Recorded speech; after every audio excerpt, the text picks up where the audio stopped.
Hey, good morning to you, friend. Welcome back to the Morning Minute Meditation and welcome to the Lord's Day. Looking forward to being in the house of God with His people on this fine morning.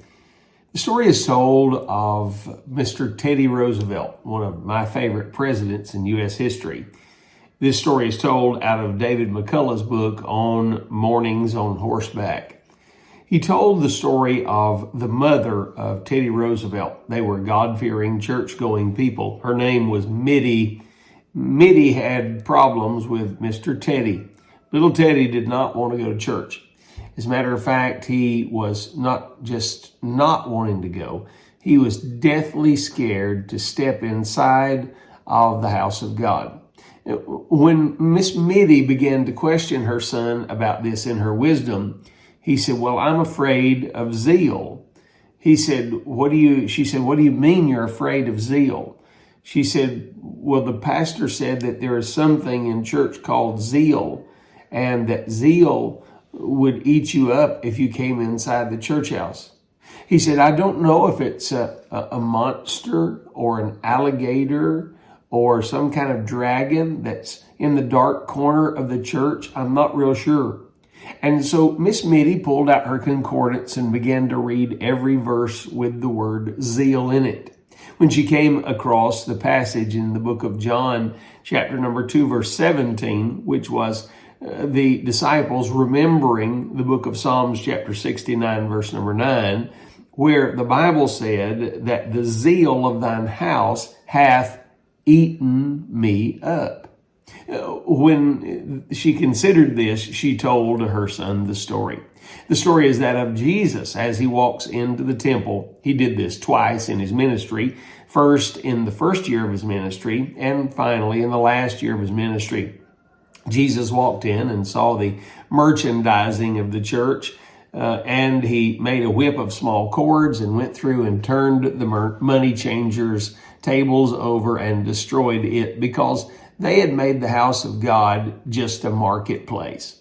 Now, really, what is the historical background behind that? Well, these booths or these tables were known as the booths of the sons of Annas, Annas being the high priest, and his sons had set up shop in the outer court of the temple, Herod's temple.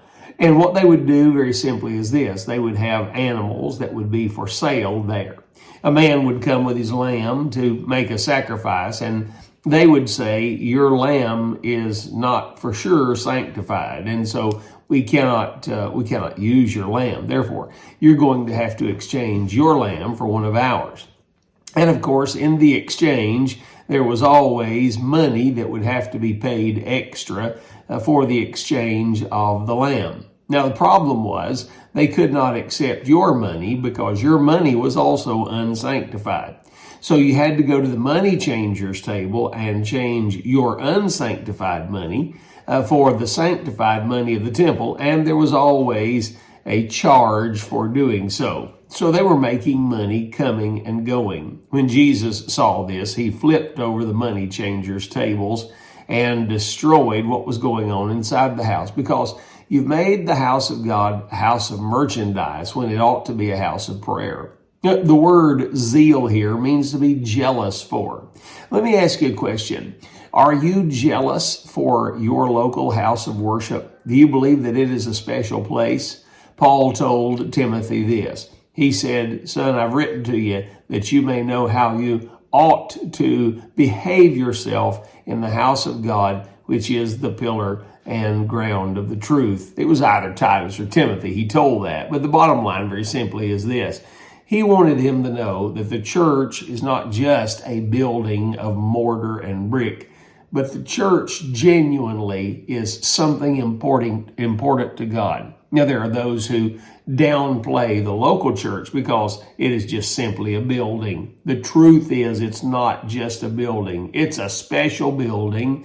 It's a special place for a special people who are going to worship a sovereign God. Hey, consider these things today and be jealous over your house of God that you worship in. It ought to be the most important place in your life. God bless, my friend.